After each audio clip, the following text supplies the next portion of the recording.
Salut à tous, Axel de testmobile.fr. On est chez Samsung qui présente un produit assez spécial dans la lignée finalement du Galaxy Camera, mais plutôt plus proche de sa série NX. Alors on a affaire là au Samsung Galaxy NX, logiquement. Qu'est-ce qu'on a finalement? On a un hybride avec objectif interchangeable, on en a jusqu'à 30, mais il tourne sur Android. Et on va se focaliser rapidement, bon, je vais parler des specs, on va se focaliser sur l'interface dans l'appareil photo, rapidement sur Android.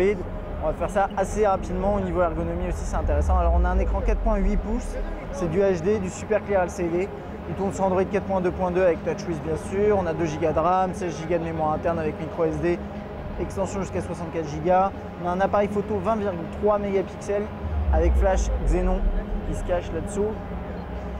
Il est compatible LTE et 3G également, ça peut être intéressant pour envoyer rapidement vos photos, ce genre de truc. Ça ne remplace pas vraiment un téléphone, il faut être honnête, hein. C'est un peu compliqué. Il fait 25,7 mm d'épaisseur max. C'est un sacré terminal quand même, hein. Là on l'a devant nous avec différents objectifs. Là j'ai un objectif comme celui-ci, je ne sais pas ce que c'est, je ne suis pas un expert. C'est un expert, enfin c'est un expert, c'est un 12-24, voilà, c'est écrit là. Et donc ça vous permet d'avoir quand même un zoom assez intéressant. Je vais pas essayer de l'utiliser là. Par contre, vous voyez, vous avez un petit bouton ici pour enlever l'objectif, comme sur la plupart de ces hybrides, hein, ces petits terminaux hybrides. Alors c'est plus gros, c'est plus proche d'un bridge. Là ici on a donc, le bouton pour lancer la capture, hein, enfin pour faire une photo classique. Voilà, je suis en train de prendre des rafales, c'est pas exactement ce que je voulais faire, mais c'est pas grave. Là je peux lancer le mode vidéo. Là, j'ai la sélection des modes en accès rapide de cette façon-là. C'est plutôt sympa. Hop, on-off. Le flash en accès rapide ici. Que dire de plus? Bon, après, les fonctionnalités liées à l'objectif en fonction de l'objectif que vous avez. Et puis ensuite, après, bien entendu, on a l'interface là. Le petit truc sympa, c'est que vous pouvez basculer sur Android de cette façon-là. Vous avez accès à toutes les fonctionnalités d'Android ici, avec un caméra studio qui permet de mettre des applications en accès rapide ici, juste après pouvoir quitter l'appareil photo, ça peut être pratique.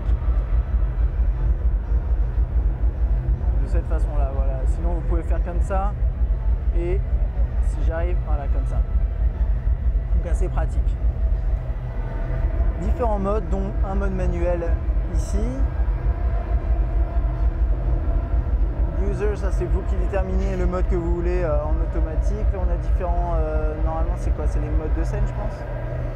Voilà, et vous pouvez, si j'y arrive,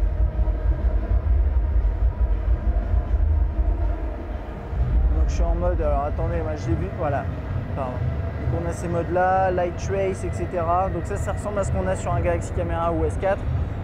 La seule différence ici, c'est qu'on a un mode automatique qui va sélectionner un mode de scène automatiquement pour vous en fonction de ce qui se passe autour de vous. Voilà, il va détecter tout seul. Donc ça, c'est pas mal. Voilà, quelques options ici. Donc finalement, l'intérêt d'un terminal comme ça, c'est quoi? C'est pas de remplacer votre smartphone, hein. Loin de là. C'est plus un bon hybride, on va dire, un bon bridge. Avec objectif interchangeable, nombreux objectifs compatibles avec tous les objectifs NX jusqu'à 30, c'est ce que je vous avais dit, on est à environ une trentaine. Et derrière, vous avez des accès rapides pour pouvoir, grâce à Android, partager vos fichiers, partager vos photos en Wi-Fi, en 4G, en 3G, ce genre de trucs. Ça, c'est vraiment ça l'intérêt. Voilà, moi je pense que j'ai fait à peu près le tour, hein, sur ce terminal. C'est pas vraiment notre spécialité, mais c'est quand même très innovant, hein, un NX sous Android. Moi, je pense que c'est un produit qui m'intéresserait personnellement pour à la fois prendre des photos et pouvoir les partager, les envoyer très rapidement sur Twitter ou sur un Dropbox, un système dans le cloud, ce genre de truc. C'est assez malin.